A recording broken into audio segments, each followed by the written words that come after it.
Howdy, folks. This is just a reminder that if you like this content, you can help me out by liking, commenting, and especially by subscribing. And be sure to hit the bell notification so you always get notified whenever I have a new video. Hope you enjoy this. Well, welcome back to Catholic Answers Live.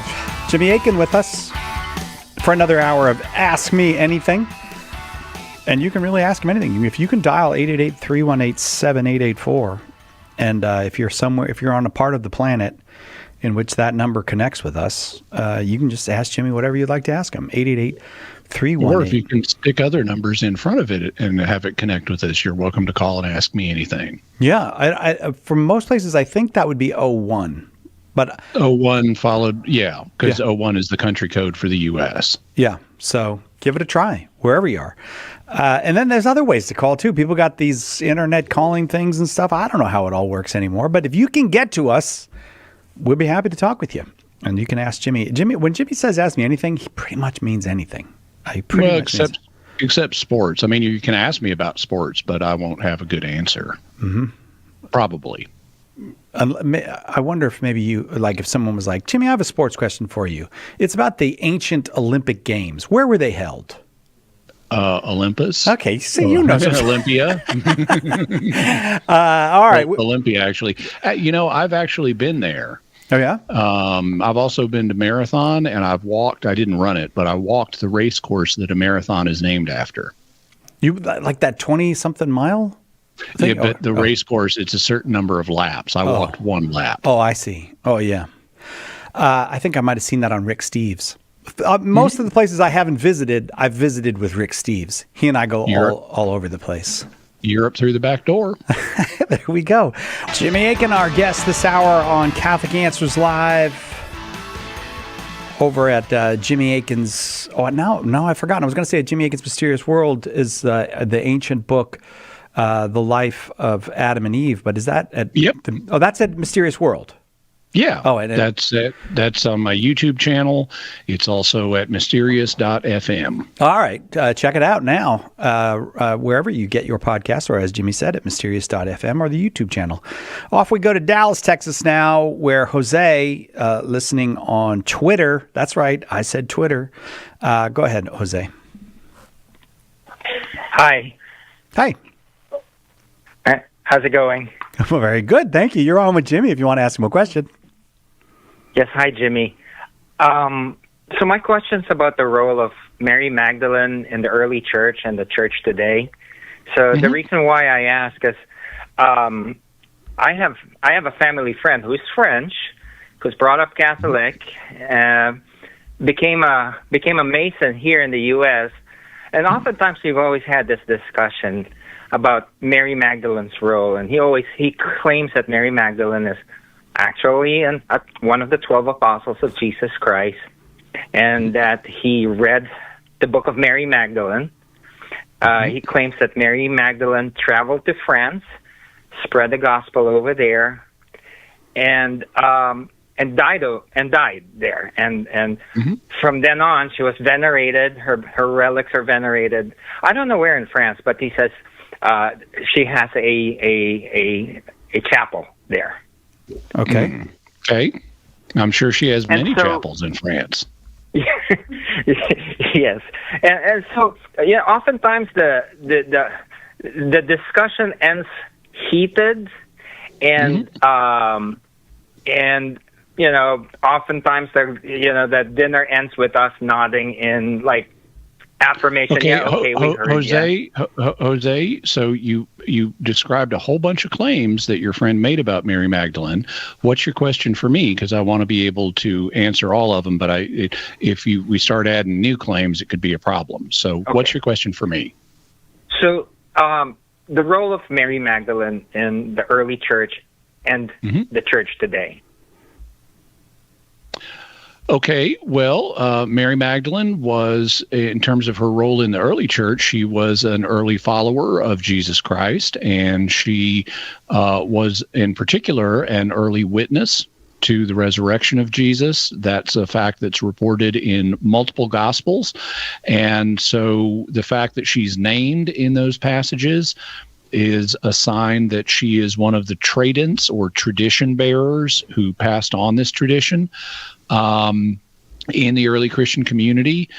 That was her role in the early church. In terms of her role in the church today, well, she's in heaven now, and so she's a saint, and we can ask her for her intercession, and she serves as an example for us of a follower of Christ and a witness to Christ, and so we can imitate her example in those respects.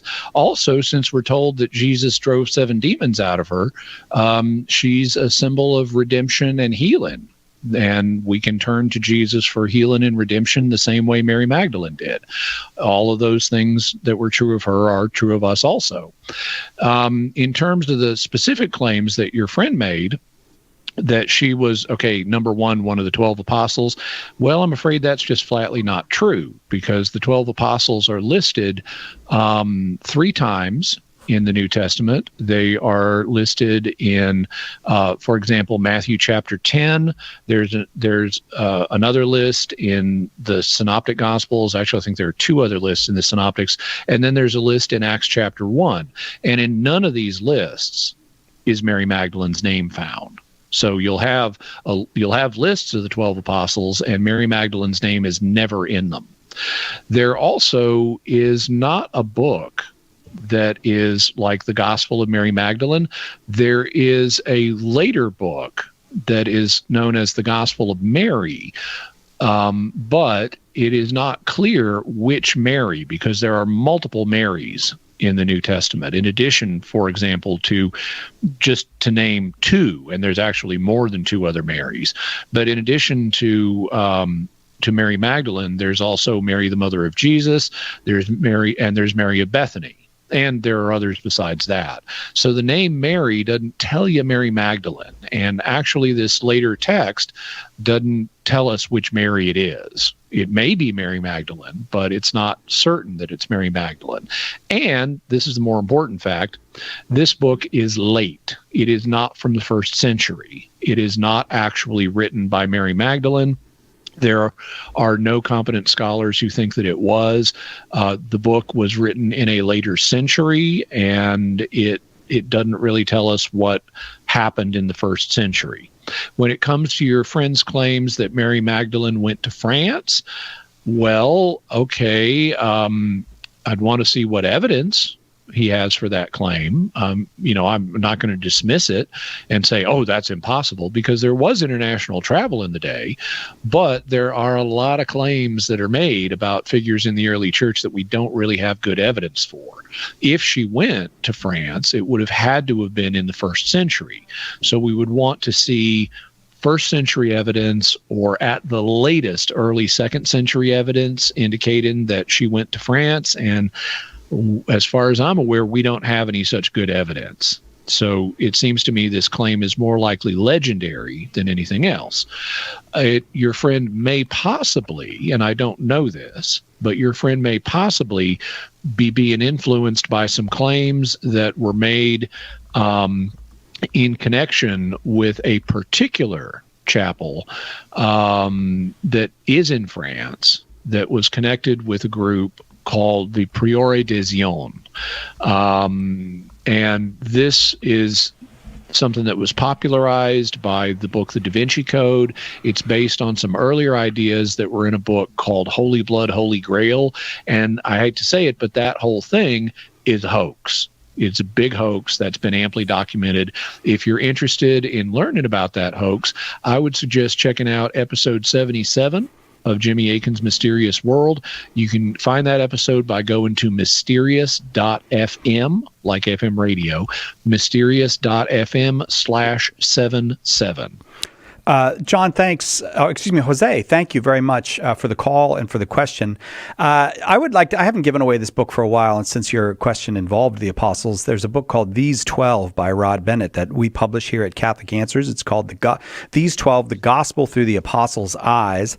And I like this book, and so I'm glad to get to talk about it again. And if you'd like it, hang on the line. Siobhan will get your information, and we will send you out a copy of These 12 from the wonderful writer, Rod Bennett. All right, where are we going now? Now we're going to John. John in Mexico, watching on YouTube. Thank you for your call, John. Go ahead with your question. Hello, man. John, we're having a little trouble with the phone, and I don't know if it's you. Can you talk right into the phone? Hello. John, I tell you what, John, hang on. It's not you. There's a connection problem. I'm going to leave you in the hands of Siobhan. She's going to work on that. We're not going to drop you. At least we're going to try not to. But I can't do it this way because I can't understand you. So hang on, John. We'll try to straighten that line out. Lisa is up in Halifax, Nova Scotia, I believe. Lisa, welcome. Go ahead with your question for Jimmy. Hello, both of you. Hello. So, Jimmy, I'm really glad I finally get to call in, and it's you sitting on that chair. So, because I have I don't let other people sit on this chair. This is my chair. That's Jimmy's chair. You got. That's right. You're home. So, Jimmy, I have a few questions, but I'm just going to ask one. It's on the personal nature, but so it's up to you if you want to answer it or not. I'll ask it. We're just coming off the heels of the holiday, and I feel that there's so many people around that deal with a lot of emptiness and sadness and loneliness, and it really affects me seeing people go through that. And then I was watching you not too long ago, and you really caught my attention. I thought it was a video from 1990. You looked so amazing, and then I realized it was just like the week before. So you looked really great. You were all in white. You were addressing a crowd somewhere, and you said, Jimmy Akins is doing okay, folks. And I'm like, oh, he's got my attention. And so I'm wondering, how do you go throughout the year your own moments of feeling maybe sad or empty, or the holidays come in, and how does your Catholic faith help you through that? I'm wondering if you could kind of give us your insight on that and maybe help other people with your answer. So first of all, let me tell you my guess as to what talk you were watching. It probably was from a year or two ago. It may have been posted more recently, but it probably was from a year or two ago. We had a Catholic Answers conference in September a year or two ago that where I was asked to give a talk on suffering. And so it was called, If God Exists, Why Do I Suffer? And so in order to provide evidence that I knew what I'm talking about here, I needed to illustrate for the audience that I have suffered. And I've suffered quite a lot in my life. I talked about, for example, the fact that 30 years ago, my wife died very unexpectedly after a 2-month illness. And that was very traumatic. It was something that was not expected to happen, when you're 28 years old and you're not expecting to lose your wife to a fatal illness after 2 months. That's just off the charts unexpected. And so it was very painful. And so I needed in this talk on suffering to show I've been there and I know what this is like. But then I wanted to reassure folks that, 30 years is a lot of time to heal. So I'm doing okay now. And these days I'm a happy person. Are there moments of sadness or loneliness? Well, sure, there are for me, but there are for everybody. I'm not unusual in that way. And the great majority of the time, I'm very happy. I feel very productive. I feel socially engaged. It's not a problem. But you then ask, well, how do I handle situations like that? And how does my Catholic faith help? Well, those are two separate questions. So first, let's deal with the Catholic faith thing. One of the things that sociological studies have found is that religious people, and here in this country, that certainly means Christians, tend to be happier than people who are not religious. And there is thought devoted as to why, but basically, if you were religious, you believe in a higher power and especially if you're a Christian, you believe in a higher power that loves you. God is love, and God has this great big family that he's created on earth, and you're a part of that family, and you have purpose in life and so forth. And all of these things are, elements of the Christian faith that are going to give you reasons to be happy. And so it only stands to reason that Christians are going to be happier than people who think that there is no God and that the universe is a meaningless kaleidoscope of chemicals, colliding with each other, and humans are ugly bags of mostly water. So there's just more hope in the Christian worldview, and as a result, in a moment of so that's present all the time. But if I'm going through a moment of sadness or loneliness or something, one of the things that I would tend to do that is involved in my faith is I would tend to think about the fact God loves me. And he loved me enough to send his son to die for me. I also would think about that there are all these other Christians in the world, and some of them are likely praying for me, and I would thank God for their prayers. Other people may be praying for me without even knowing I exist. I mean, I pray for whoever needs my prayers. And I'm sure there are other people out there doing the same thing. And I would say, thank you, God, for anyone who's praying for me, and whether they know me or not, whether they know I exist or not. I appreciate those prayers, and those will help me feel, more connected to other fellow Christians.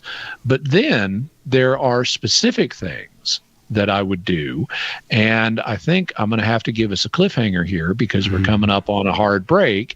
So I'll be happy to tell you the more specific things that I do that aren't necessarily connected with religion once we come back from the break. Can you hang on a few minutes, Lisa? Absolutely. I can't wait to hear that. Is that are you a Quebec? Is that a Quebec accent you have? No, I'm French, but I live in Halifax, Nova Scotia. I gotcha. Okay. We will take a very quick break. Lisa with a wonderful question for Jimmy Akin. Jimmy will continue the answer right after this. On Catholic Answers Live, I will tell you this, all the lines are full, but we'll keep giving out the number. You keep trying if you want to get through. 888-318-7884.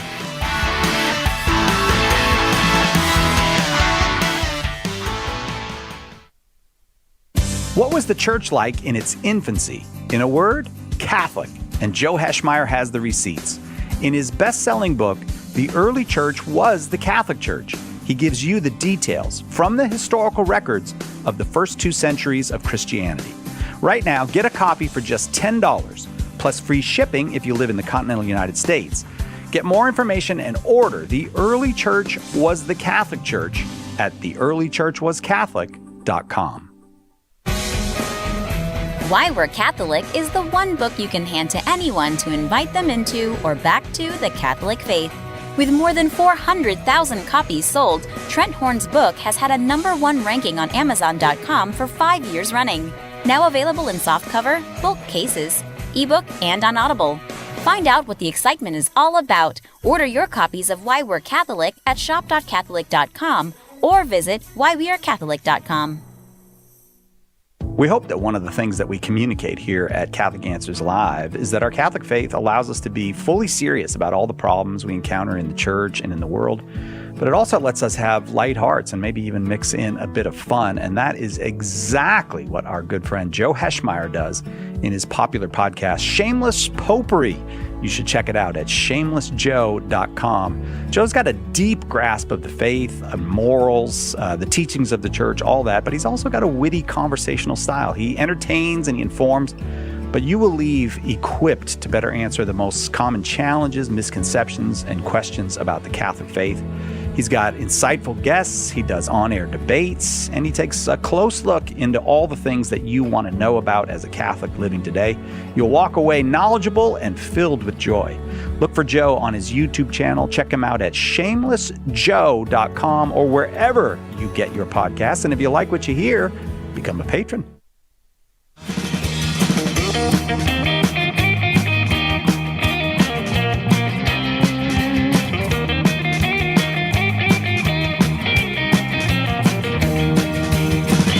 Welcome back. Catholic Answers Live. Jimmy Akin, our guest. It's Ask Me Anything with Jimmy Akin. All the lines full, and we're having a nice conversation with Lisa in Halifax, asking Jimmy about the role of the Catholic faith in his own dealing with suffering and loneliness and all that. Jimmy?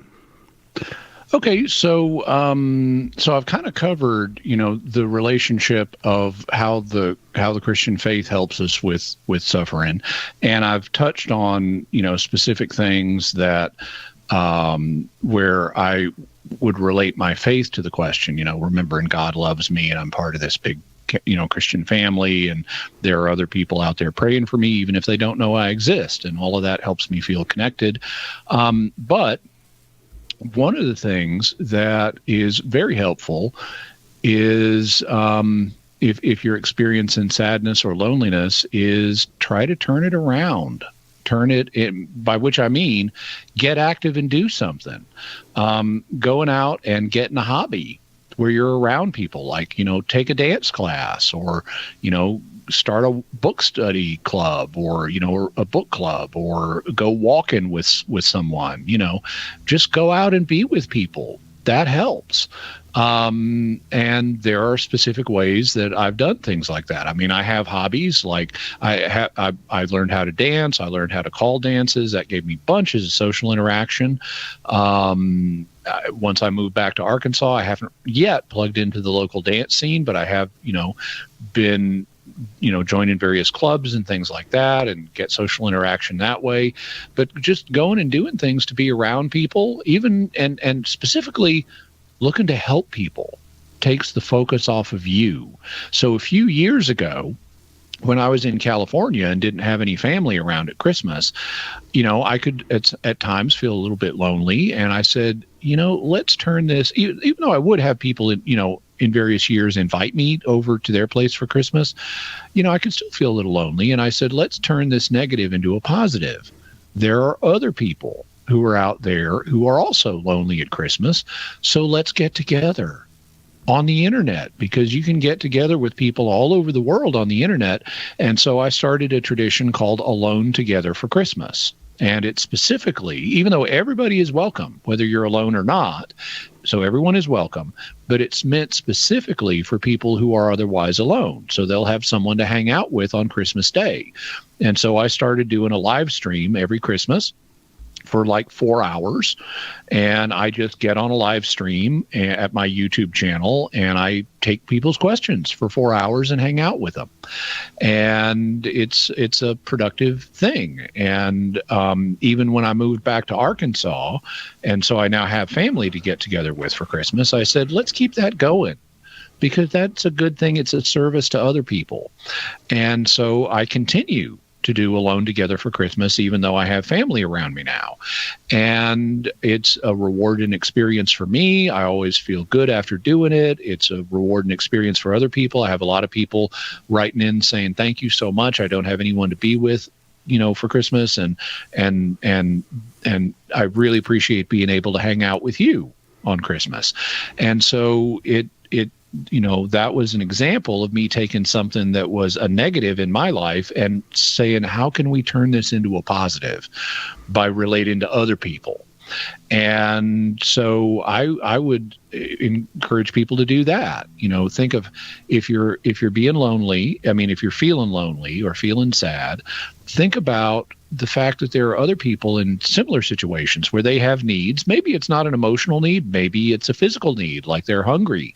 You could go volunteer at a soup kitchen and help them out. You could go volunteer at a charity that helps the homeless or something, but find a way to be of service to other people. And in doing that, you will often find that helps you think about other people and get the reward experience of helping other people, which will make you feel better. And so one way to combat sadness and loneliness is by trying to do something positive for other people here in the world, and thus, to borrow a line from St. Paul, to overcome evil with good. And so if you're experiencing the evils of sadness or loneliness, look for a good that you can do to help overcome that. What do you think of that, Lisa? I think I love Jimmy even more after this. So, yeah, I appreciate you answering the question so well. And I want to know how to reply to some people on YouTube that are really, really struggling. I'm on YouTube a lot. Half of the time I'm listening to you guys. So, yeah, thank you so much, Jimmy. I really appreciate you answering the question. No problem. Thank you, Lisa. How nice to get to talk with you. Thank you very much. On we go, DeKalb, Illinois. Jim, watching on YouTube. Jim, thanks for waiting. Go ahead with your question. Hi. Thank you for answering my question. I don't know if it's really a question. I'm trying to get better about reading the Bible because I've been told that ignorance of Scripture is ignorance of God. And I keep coming across things in the New Testament where it says that Jesus says or does something in order to fulfill Scripture. So I always thought of the Old Testament as being predictive of things that Jesus would do, but sometimes it seems like Jesus says or does things that he wouldn't know, maybe he wouldn't have said or done, but he does them in order to fulfill Scripture. So it's almost like he's checking off boxes, like, oh, the Messiah is supposed to do this, so I better say this or I better do this. And I'm just wondering, if you could explain that. Yeah, well, there are situations where Jesus does stuff and he knows he's fulfilling messianic prophecy. Like a famous example is the triumphal entry, when he rides into Jerusalem, and he's clearly, consciously fulfilling the prophecy from the book of Zechariah, which predicts that the king of Israel is going to come to Jerusalem on a donkey, which is an animal of peace. You would ride donkeys in peacetime, whereas you'd ride horses in wartime, because donkeys are kind of stubborn, and you don't want to be riding a stubborn animal if you're fighting a battle. You want a horse that's going to be compliant and take you where you need to go, even though the horse is scared, because you can customize a horse to being in a battle situation. Mules and donkeys don't work so well. So they would use donkeys for transport because they're nice, big, strong animals in peacetime, but they would use horses for war. And so the imagery of Israel's king coming to Jerusalem on a donkey signifies that this is a peaceful visit, that, he's coming as a peaceful man, not coming as a warrior. And Jesus knew that prophecy, and he consciously fulfilled it when he was entering Jerusalem for the last time. Now, does that mean he's just checking a box? Well, no, because he is coming as the Prince of Peace. He's signaling that fact by the fact he's riding a donkey. So he's coming, signaling his peaceful intentions to Jerusalem. He's not going to conquer anybody physically. He's not going to lead a rebellion against the Romans. He's coming as Israel's king, who is a genuinely peaceful man. And that's in contrast to the violence that's going to be done to him. And he knows about that violence. He knows it's coming. But he's genuinely given us a lesson by the way he's coming in. He is also fulfilling messianic prophecy, and he knows he's doing that. But that doesn't mean it's an empty gesture. I mean, if the prophets have said, here's how you can recognize the Messiah, he's going to do this, and he's going to do this, and he's going to do this, well, it's only natural when the Messiah comes for him to do this and to do this and to do this, so people will be able to recognize him for who he is. So I don't think it's at all unexpected that Jesus would consciously fulfill messianic prophecy in order to announce his identity to the faithful. And that doesn't mean he doesn't mean what he's doing. Like with the triumphal entry, he is a peaceful king coming to Jerusalem. He's not going to be leading any battles or anything like that. But he also is fulfilling one of the requirements for being the Messiah, so that people can see that's who he is. Does that help you out? It does, but Mike, I guess more specifically, what about the instances where it specifically says that he said this or what in order to fulfill what Scripture had predicted? So he said it just to fulfill that. I mean, there were instances, correct or not? Well, I think that one has to be a little careful, because the concept of fulfillment that the New Testament authors are using is different than the concept of fulfillment that we use. We tend to think of, if you do something to fulfill a prediction. You're doing it just for that reason, with it as a conscious goal in mind. But actually, the biblical concept of fulfillment is much broader. So, for example, to give one example, if you read Matthew's infancy narrative, when the three magi visit, and then they don't return to Herod, Herod has it in mind to kill all the baby boys in in Bethlehem. And so the angel shows up to Joseph and says, they're going to try to kill the child, get out of here. And he goes to Egypt. And then when Herod the Great dies and the danger is over, the angel shows back up again and says, okay, the danger's over, so you can go back to Judea now. And then Matthew, and this is particularly in Matthew, he does this like 10 times. He does this more than any of the other evangelists. Matthew says, and thus it was fulfilled, the word of the prophet, out of Egypt I called my son. Well, that's a quotation from Hosea. And if you go back and read Hosea, you find out that it's not talking about Jesus in the literal sense of the text. It's talking about the nation of Israel. The text says, like, Israel is my firstborn son, and out of Egypt I called my son. It's a reference to the Exodus event in Hosea.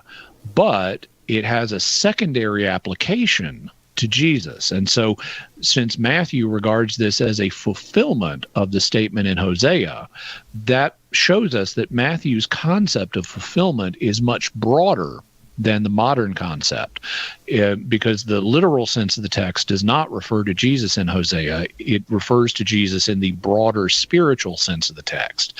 And so we shouldn't look at all these statements about he did this to fulfill that as he's just checking boxes. It means this action happened, and it was a fulfillment of this Old Testament thing in the broader sense, but not necessarily in the narrower sense or the sense that we would imagine. So I think that there is a risk of reading some of these passages in a more modern sense, using modern categories that actually don't fit the way the concept of fulfillment is working in the New Testament. Jim, I got to leave it there because it's the break time. Right back with more Ask Me Anything with Jimmy Akin on Catholic Answers Live. There's only one Catholic Answers Live. The Catechism defines evangelization as the proclamation of Christ and His gospel by word and the testimony of life. But what does that look like in real life? It looks like St. Paul street evangelists out in the public square sharing the good news. We're a Catholic nonprofit that starts conversations by handing out free sacramentals. Then we employ our method of listen, befriend, proclaim, and invite. Catholic Answers is supported in part by St. Paul Street Evangelization. Visit streetevangelization.com to learn more. This is Father Ken Geraci. The necessity of going to confession is food for the soul. It is the healing grace that the soul longs for. Our Lord gave us the sacrament of confession as the ordinary means of being re-established to the covenant relationship He established with us. If a person falls into mortal sin, they cut themselves off from God. My friend, there is a necessity for us to take advantage of the sacrament of confession because it is God's divine mandate given to us.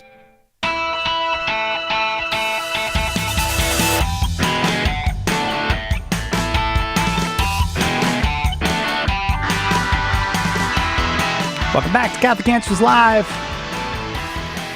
What a great week this has been. We're finishing up the work week with Jimmy Akin here. It's Ask Me Anything. Lots of folks still in line, so off we go back to the phones. Thomas is here in California watching on YouTube. Welcome, Thomas. Go ahead with your question. Hi, thank you. I was basically, I'm in a situation where I am living with my parents, and I have a 15-year-old brother who I've talked with about pro-life issues. We're a nominally Catholic family, but my parents kind of don't really believe in pro-life. They think it's kind of just up for debate, and everyone should be able to do what they think is right. So I talked to my brother about this, so what he thought. He said that he was pro-life, but when it comes to things like possibly like abortifacient birth control or things like that, that would be more on like the woman and not his fault if he were to engage in relations, and he has tried to engage in relations before. My parents were upset at that, but not for more for like what bad consequences could come out of that than anything else I could think. And so I was just wondering how I could maybe proceed with that situation. It's a little bit awkward based on my parents' beliefs, and I'm an adult and he's a younger a minor. Mm-hmm. Okay, well, how should one proceed in this situation? With prudence.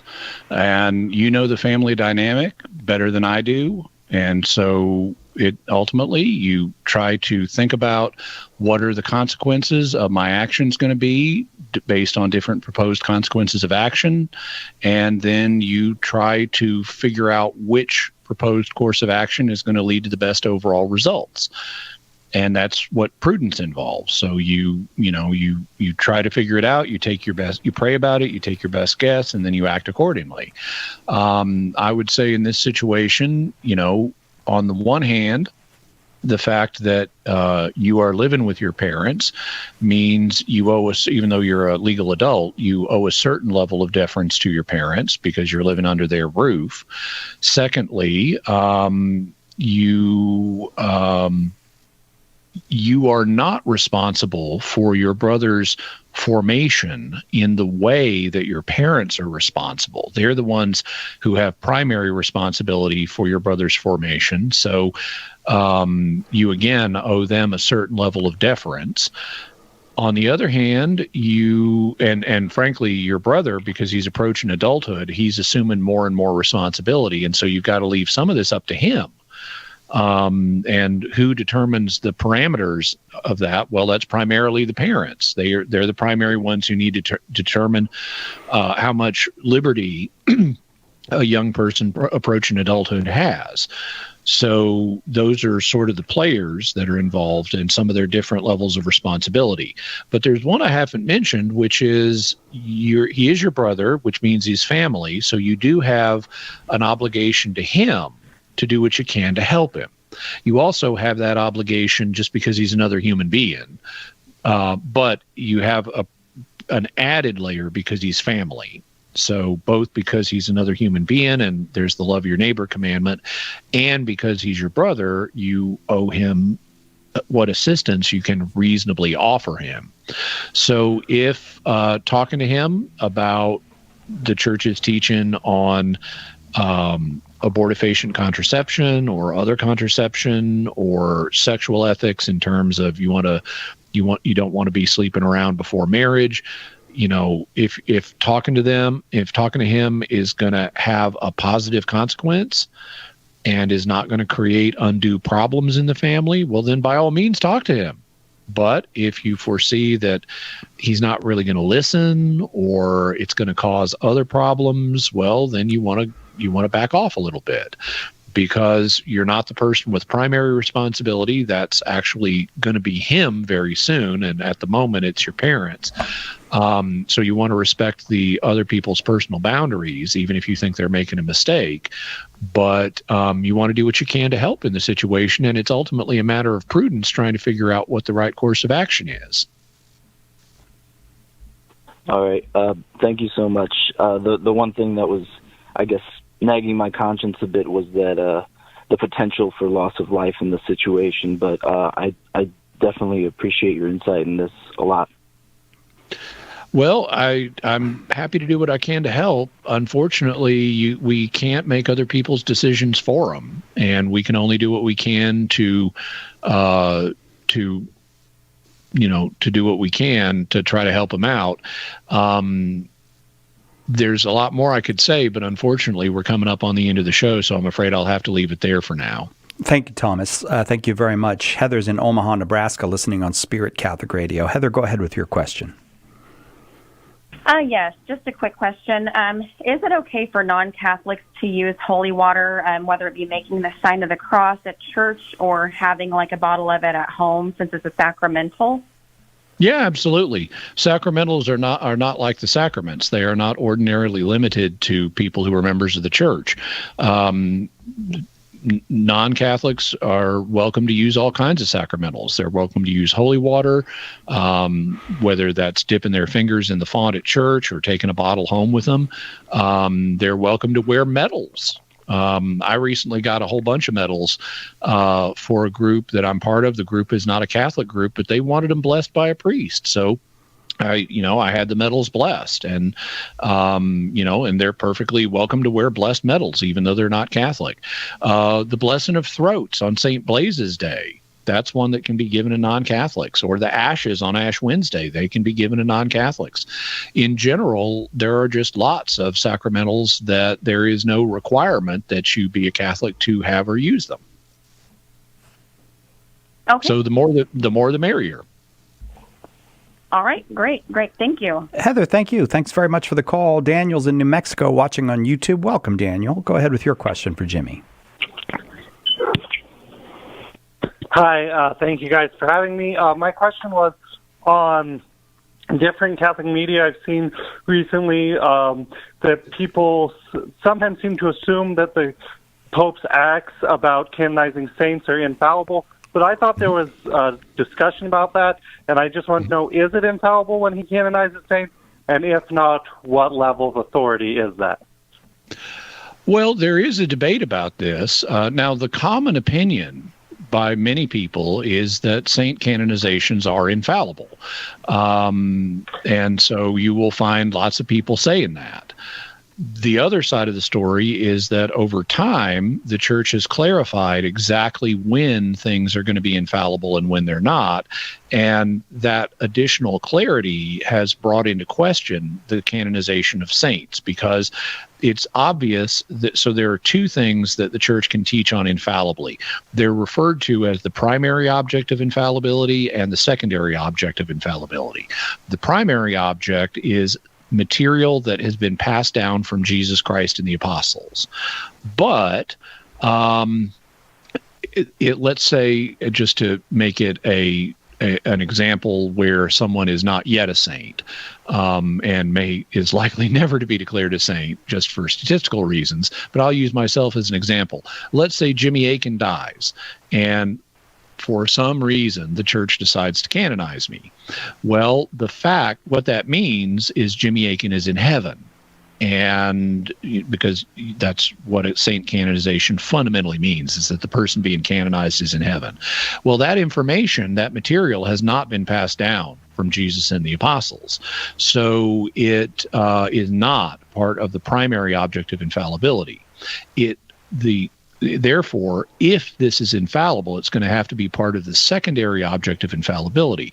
But what's happened is that in the 20th century, the church clarified that the secondary object of infallibility are those truths which are necessary to protect something that is in the primary object of infallibility.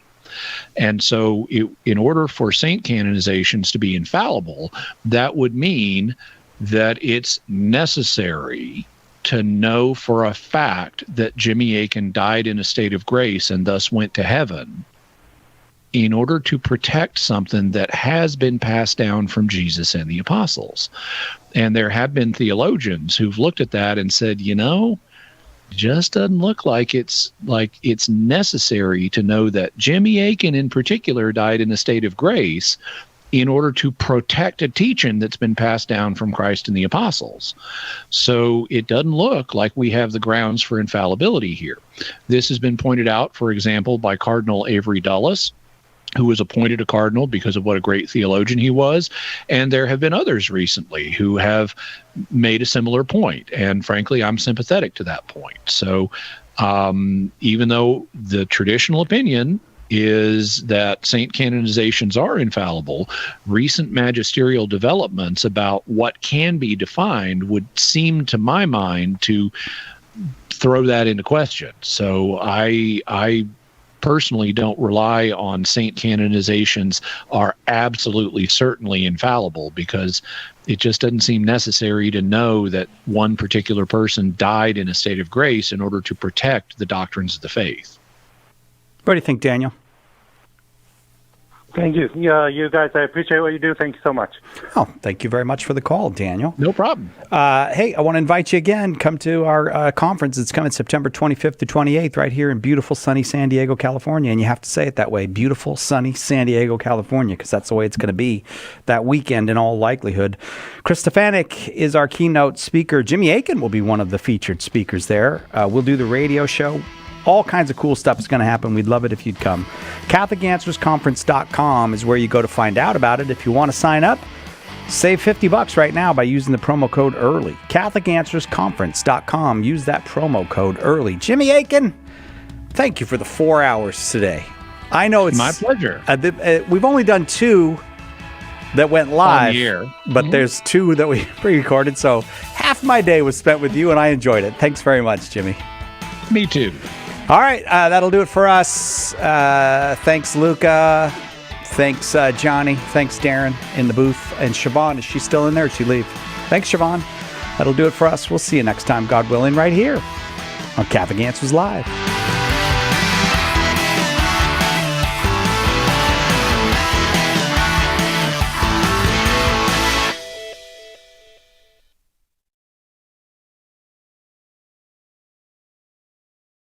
And before we go, just one more reminder that if you like what you've watched, you can help me out by liking, commenting, and especially by subscribing. I'm trying to grow my channel, and I'd really appreciate your help. Thank you, and God bless you.